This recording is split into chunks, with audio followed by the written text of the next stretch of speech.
سرزمین ما، سرم با سینه سپر بلند گرد جایی شد. روبروم یه موجه، یه هدف به نام انتقامه، پشت سرم داری مادر، تو دستم تفنگ بابامه. با درود به شما بینندگان عزیز، نوید محمدزاده هستم با یه زنگ سلامت دیگه در خدمتتون. امیدوارم که هر جا هستین شاد و تندرست باشید. هرچند که در این روزها از شادی و تندرستی حرف زدن واقعا آدمو غمگین‌تر میکنه. مردم ما تجربه خیلی بدی رو پشت سر گذاشتن. میدونیم شما عزیزان در داخل کشور عزیز از دست دادین، صحنه‌های وحشتناکی را تجربه کردین، خودتون زیر رگبار و گلوله بودین و هیچ حرفی نیست که بتونه دل شما را آرام بکنه. ولی خب چاره‌ای نداریم. این بدبختی و فلاکتیه که این حکومت ضحاکی سر ما ایرانیان آورده و بایستی با کمک همدیگه بتونیم این دوره سخت و پشت سر بگذاریم. من داشتم فکر می‌کردم واقعاً در تاریخ شاید تا جایی که من میدونم اولین بار لقب ضحاک رو به این خامنه‌ای جلاد دادن و شرم بر تو خامنه‌ای که در طی این 47 سال اینقدر آدما را کشتی، روزی 1 2 تا 3 تا 4 تا جوانای رشید اعدام کردی، در زندان‌ها شکنجهشون دادی، به امر تو به دستور تو همه این بدبختی‌ها سر مردم ما اومد و از 10 سال پیش این لغت ضحاک رو به این خوبی مردم فهیم ایران برای تو انتخاب کردن. واقعا همون روز اولی که اینو شنیدی اگر غیرت و عرضه داشتی خودت باعث حلق‌آویز می‌کردی، ولی متاسفانه شما آخوندان نشون دادین که نه غیرت دارین، نه وطن دارین، نه مسئولیت دارین و نه اهمیتی به این مسائل میدین. به هر حال الانم که رفتی در یه سوراخی زیر صدها خروار تونل خودتو گم کردی، ولی کاری که تو با مردم ما کردی نه فراموش میشه و نه بخشیده میشه و با تو که حرفی نیست آدم بزنه. ولی به این مأموران و مزدورانی که در این روزها خواهران و برادران خودتون رو به رگبار بستین، شماهایی که ساعتها و سالها پای منبر این آخوندهای کثیف دروغگو نشستین و از حسین و حسن و رقیه و زینب و این چرندیات بخورد شما دادن، شماها اومدین این جنایت ها را در یک اسکیل خیلی بزرگتر و خیلی وحشتناکتر سر خواهران و برادران تو آوردین و از اونجایی که مزدور کم داشتین رفتین مزدورهای خارجی را آوردین. به هر حال فکر نکنید که این روزها فراموش میشه، این جنایات شما فراموش میشه. شما اومدین تا ریشه خودتون رو بعد از 1400 سال از این ایران زیبا قلقم کنید و هیچ کسی بهتر از خود شما نمیتونست این ریشه رو بخشکونه که هرچند به قیمت خیلی سنگینی برای ما تموم شد. شما اومدین این کار رو تموم کردین و مردم ما هم در اینجا سکوت نمی کنن. این مبارزات ادامه خواهد داشت تا دل داغ دیده مردم رو در داخل و خارج کشور شاید با پیروزی بتونیم کمی آرامتر کنیم. مردم عزیز، من نمیخوام شما رو توصیه کنم، واقعا میگفتم هیچ حرف و جمله پیدا نمیکنه که آدم بتونه دل همدیگه رو آروم کنه، ولی از اونجا که این حکومت رابطه بین ما و شماها را قطع کرد، اینو میخوام بگم که هموطنان خارج واقعا در طی این 3 هفته به خاطر این قطع رابطه احساسات، فشارهای روحی روانی، عدم اطلاع از جان عزیزانشون در ایران، انقدر این فشار زیاد بوده که به ناچار به یک خشم تبدیل شده که بر سر سفارت‌های این حکومت، بر سر مزدورانش و بر سر سیاستمداران خارجی فریاد میزنن. از استرالیا و نیوزیلند گرفته تا کشورهای اروپایی، تا آمریکا و کانادا و ژاپن و کره و هیچ جایی نبوده که در این 2 هفته هموطنان با شهامت فریاد نزنن و صدای شما عزیزان داخل را به گوش سیاستمداران خارجی نرسونند. و همون مردمی که یه سری از بسیجی‌های مزدور تلویزیون شما میگفتن اگه دوست ندارید این کشور رو ول کنید برید، الان هر کدومشون شدن یک سفیر، شدن یک مبارز در قلب کشورهای غربی دموکراسی خواه، فریاد میزنن و صدای دموکراسی خواهی شما مردم عزیز داخل رو به گوش جهانیان میرسونیم. من یک مهمون عزیزم دعوت کردم از متخصصین کادر درمان که قبلا در خدمتشون بودیم، دکتر مهدی میرسعیدی. مهدی جان، به برنامه خوش اومدین. بفرمایید نظرتون در رابطه با وقایع این چند روز و این 2 هفته یا 3 هفته بگیم یک شروعی داشته باشیم. نوید جان، اجازه بده اول درود بفرستم به مردم دلیر ایران و تسلیت بگم بابت تمام جانهایی که از بین رفت، برای تمام خانواده هایی که هنوز داغ دارند و برای تمام افرادی که زخم این حکومت بر وجود و بدنشون وارد شده و درود بفرستم بر بالغ بر 200,000 نفر که الان در زندانهای این حکومت هستند. بسیار بسیار غمناکیم از حوادثی که وجود اومده. در این حال وقتی میبینم که خانواده‌ای که یک عزیزی رو از دست داده مراسم تشییع جنازش رو با رقص و آواز انجام میده، یک چیزی یاد میگیرم: ایرانی در حال جنگه و اون رقص معنی جنگ رو میده، معنی خونخواهی رو میده و معنی انقلاب رو میده. همونجوری که قبلا خدمت عرض کرده بودم، در روز 4 و 5 این حرکت نوشتم که این یک جنبش یا یک قیام نیست، این خود انقلابه. ما در بطن انقلاب هستیم. متاسفانه رژیمی که بالغ بر 47 سال کشتار کرد و انسانها رو تا جایی که میتونست کشت، در موارد مختلف، در بازداشتگاه‌های مختلف، در شرایط زمانی مختلف، این بار هم همون کار ادامه داد و یکی از بزرگترین جنایت‌های تاریخ ایران رو به وجود آوردن. آماری که داریم میشنویم، با وجود اینکه هنوز بسیاری از اطلاعات از ایران به صورت واقعی از طرف مردم به ما نمیرسه به خاطر عدم دسترسی به اینترنت، جنایتی رو داره تصویر میکشه که هیچ وقت در تاریخ ایران نبوده. من نمیدونم آیا مغول‌ها هم اینقدر جنایت کردن یا نکردن. چطور امکان داره در 2 روز در تاریخ 18 و 19 بالغ بر 40,000 ایرانی جونشون رو از دست بدن؟ اصلا مگه داشتیم در تاریخ ایران؟ مگه امکان داره یه چنین چیزی که در عرض 2 روز این همه انسانو بدون دفاع، فقط به خاطر 2 چیز ساده بگن ما نمیخوایم رژیمو و داد بزنن جاوید شاه، به این کشتار بزرگ دست بدن؟ من واقعا غمناکم، احساس درد دارم، احساس میکنم که این جنایت باید حتما جواب داده بشه و امیدوارم یک روز هرچه زودتر در دادگاه‌های ملی ایران تمام این افراد مجازات بشن و دردی که برای مردم به وجود آوردن حداقل یه خورده تسکین پیدا کنه. درود بر شما و درود به همه هموطنان عزیز که واقعا بینندگان، ما وقتی از دور کلیپ های شما رو میبینیم، این ویدیوها رو که هر از گاهی یه مقدارش میاد بیرون با قطعی اینترنت میبینیم، نمیدونید بر ماها در خارج واقعا هیچ اقراق نمی کنم. من حتی شاید خودتونم دیدین 10 مجری تلویزیونی موقع بیان خبر اشکشون در اومده. و نکته جالبی که در روز جمعه 3 بهمن ما پیش اومد این بود که شهبانوی عزیز ایران، این مادر مهربان ما ایرانیان، چقدر به خوبی تشخیص دادن که روز جمعه را روز سوگ ملی اعلام کردن و باعث میدیدی که این هموطنان چقدر اشک ریختن. انگار با اون خشمی که و شوکی که به همه ما وارد شده بود، همه مشغول فریاد و خالی کردن خشم با مرگ بر رژیم و غیره بودیم، اون غم و اندوه رو فراموش کرده بودیم. و من دیروز در جلوی سفارت ننگین اشغالی حکومت ننگین ایران بودم.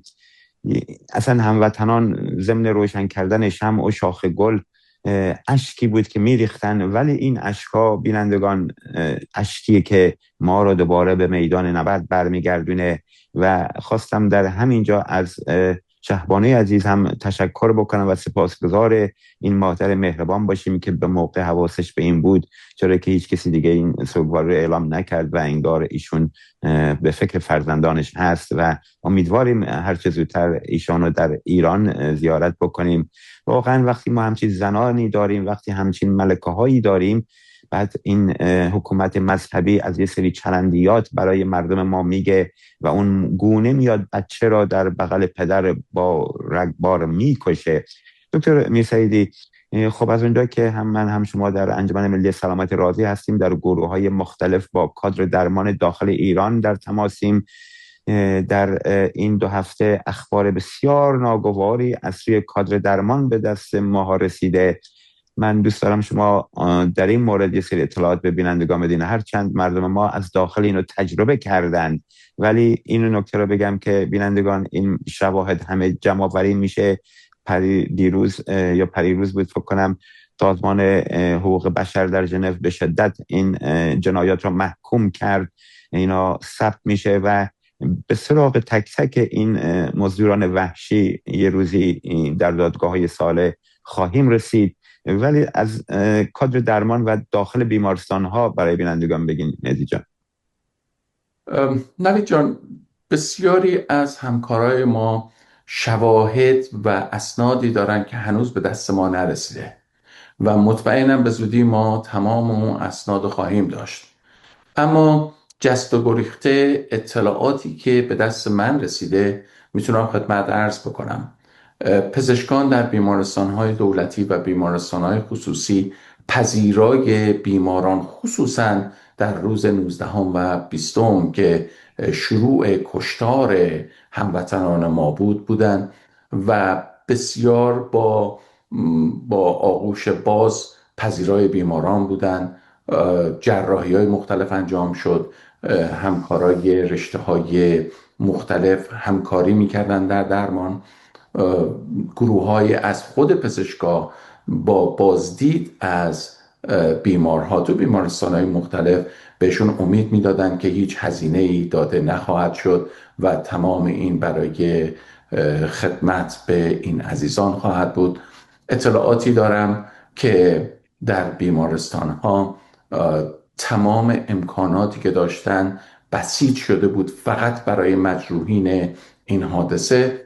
اما همونجوری که خودت میدونی متاسفانه چند روز بعد نیروهای حکومتی هجوم میبرن به بیمارستان ها و سعی میکنن مجروحین و کسایی که در حین درمان هستن، حتی تازه جراحی شدن رو بردارن ببرن و از بیمارستان ها خارج بکنن. پزشکانی و پرستاران و پرسنل بیمارستانی که سعی کردن جلوشون بگیرن بازداشت شدن و اون افراد خیلی از اونا ما نمیدونیم چه آتیه‌ای براشون به وجود اومده. این باعث یک ترس عمومی برای بیماران در بیمارستان ها شد و خیلی بیمارستان ها رو ترک کردن بدون اینکه درمان مناسب بگیرن. متاسفانه وقتی دیکتاتور به وحشت میفته حتی به بیماران زخمی هم رحم نمیکنه و خود این یکی از عواملیه که تعداد موارد کشته شده در جریان اون روزها رو به شدت بالاتر خواهد برد که ما هنوز داده‌های لازم رو نداریم. ما هنوز مواردی که در شمارش عمومی باشه هنوز نداریم. شاید واقعا ابعاد این فاجعه بسیار بسیار بالاتر از اعدادی باشه که ماها شنیدیم. اونم به خاطر این سری هست که کسانی که حتی زخمی شدن که ما میدونیم تعداد زخمی ها به صورت حدودی یه چیز حدود 300,000 نفر بوده و کسایی که بدون دریافت درمان بیمارستان ترک کردن مطمئناً در خطر بالاتر مرگ بودن. فاجعه بسیار بزرگه، حجم فاجعه قابل تصور نیست و چیزی که الان من میدونم این که یکی از بی‌سابقه ترین کشتارهای تاریخ ایران، اصلا تاریخ جهان مهدی جان، در من بارها چند تحلیلگر شدم در جهان هم همچین اتفاقی در طی 2 روز آن هم روی زن و بچه و کودک هیچ سابقه نداشتیم. بله، در مورد جهان هم همین حرف درسته. در مورد جنگ اوکراین هنوز تعداد کشته های جنگ بعد از این همه سال به 20,000 نفر نرسیده. تصور بکنید در عرض 2 روز تو ایران بالای 40,000 نفر کشته شده. اعداد در مورد جنگ های دیگه هم همینطوره.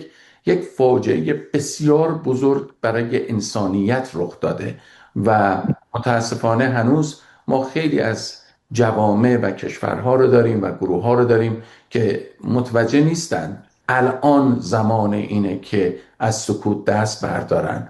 یه زمانی در مورد منافع هر چیزی به اسم انسانیت صداشون در می اومد، ولی چطور تو میتونی شاهد باشی بچه ها، من فیلمشو تو توییتر گذاشتم، یه عالم ساچمه بخوره، یه بچه 12 ساله، چطور دلتون میاد که ببینید که گلوله جنگی برای مردم بدون اسلحه استفاده میشه و هنوز ساکت باشید؟ این واقعا دردناکه. نتیجه یه نکات دیگه هم که در رابطه با کادر درمان باید اشاره بکنیم، کمبود دارویی که این عزیزان در طی سالهای قبل هم باش مواجه بودن، الان حتی شنیدم این مامورین مزدور داروها رو نمیذارن، حتی خونی که قرار بوده به مجروحان ارسال بشه را جلوشو گرفتن، نرسیدن. هزاران نفر از بیمارستان دزدیدن و همونجوری که اشاره کردی هزاران نفر از ترس اینکه گرفته نشن به بیمارستان نرفتن. همین امروز یکی از همکاران پیامی ارسال کرد، فکر کنم شما هم شنیدین، که یکی از عزیزانی که به شدت مجروح شده ولی چون فعالیت سیاسی داشته جرئت نکرده بره بیمارستان و در خونه داره زجر میکشه. واقعا فشار روحی که به کادر درمان اینا آوردن، توهینی که کردن به 10 بیمارستان در ایلام حمله کردن. در یه گزارش من شنیدم در اصفهان حدود 800 مجروح جانشون رو از دست دادن. هیچ توصیفی نمیتونه آدم پیدا بکنه که این رذالت این مزدوران رو بیان بکنه، ولی خب میدونیم همه اینا مردم ما رو قوی تر میکنه و تنها نکته مثبتی که من فکر میکنم توش هست ریشه‌کن کردن این خرافات مذهبی و این اسلام این آخونداست که از سیاست جدا بشه و این قشر برای همیشه از تاریخ ایران محو خواهد شد.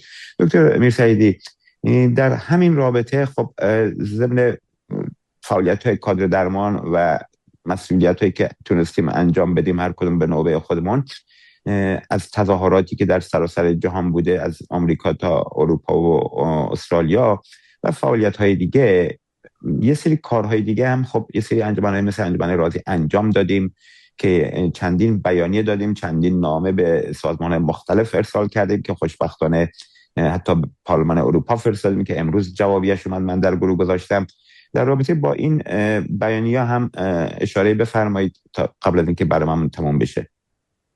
خیلی سریع و کوتاه عرض بکنم. بارها ما اعلام کردیم که اون حکومت یک سری پزشک نما درست کرده که اومدن سمت‌های مختلف کشوری گرفتن، از جمله رئیس جمهوری، کسی به نام پزشکیان که از نظر من یک توهینه که بگیم یک پزشک هست، و کسای دیگه در نظام پزشکی در انجمن‌های مختلف. اینا همه خائنین پزشکی ایران هستند. در نامه‌ای که شما الان اشاره کردید، یکی از اون نامه‌ها ما اکیداً خواستیم که اینا سلب پزشکی بشن. البته همونجوری که خودمون میدونیم حکومت به هیچ وجه این کار نخواهد کرد، ولی طبق قوانین نظام پزشکی ایران حتی در زمان خودشون اگر پزشکی ثابت بشه که جنایت کرده، اون یک قسمت انتظامی نظام پزشکی داره که میتونه از مدرک پزشکی و طبابتش رو به صورت دائم لغو کنه. این قوانین تو ایران حتی همین الان هم وجود داره. من برام عجیبه که چقدر عمق خیانت تو پزشکایی که پزشک نما هستن وجود داره که هنوز در قدرت هستن و ساکتن و چشمشون رو به این همه کشتار بستن. این واقعا دردناکه. در مورد فقط دکتر میرسعیدی، فقط هم آقای پزشک، من دیگه تصمیم گرفتم تایتل دکتر برای این افراد استفاده نکنم و از همه عزیزانم میخوام، از همکاران کادر درمان، واقعا اینا لیاقت تایتل رو ندارن، باید سلب بشه. شورای عالی نظام پزشکی میتونه این کار انجام بده و همچنین رئیس نظام پزشکی که خودش بسیجی آقای رئیس ساده، خود وزیر بهداشت، سکوت همونجوری که اشاره کردی یا حرف نزدن و محکوم نکردن خودش یک خیانت بزرگیه. آقای وزیر بهداشت مگه این اطلاعاتو نداره وقتی رئیس جمهورش که پزشک همکارشه 10 سال در مجلس بوده این بیشرف بیوطن و میاد میگه اینا یه سری بیمار روانی بودن. این فرد نه تنها همجوری که اشاره کردین در بیانیه انجمن ملی سلامت راضی هم اشاره شد باید در داخل محکوم بشه، بلکه در دادگاه بین المللی هم اینا باید محاکمه بشن. اینها به انسانیت توهین کردن، به وجدان همه مردم ایران توهین کردن. اینا مسئولن. وقتی یه نفر مسئوله فقط این نیستش که بره حقوق بگیره که پشت میز بشینه. زمانی که به بیمارستان حمله میشه، زمانی که یک مجروح و به هر علتی با هر دیدگاهی از تو بیمارستان میدزدن، اگر تو شرف داری باید حرف بزنی جلوشون، وایسی، مبارزه کنی یا استعفا بده در جا، بگو اصلا این کار اشتباه، من نمیخوام اینجا باشم. وقتی ادامه میدی یعنی تو هم خائنی و این لکه ننگ برای همشون باقی میمونه. ما اسامی همه رو داریم، هیچ کدوم اینا نمیتونه از دست ملت ایران و دولت آینده در برن. دکتر میرسعیدی در رابطه با اون بیانیه صدها تن از اساتید دانشگاه هم بفرمایید، 1 دقیقه وقت بیشتر نداریم.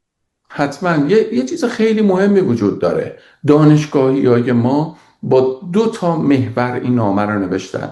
یک، ما معتقدیم که حکومت هیچ اعتباری نداره و باید از بین بره و تغییر نظام میخوایم. و دومین چیز، صدای مردم ایران که میلیون ها نفر تو ایران با گفتن جاوید شاه یاد حکومتی کردن باید به عنوان حکومت ملی ایران تعریف بشه و حتی برای دوره گذار باید قبول بشه. ما این 2 رو تایید کردیم.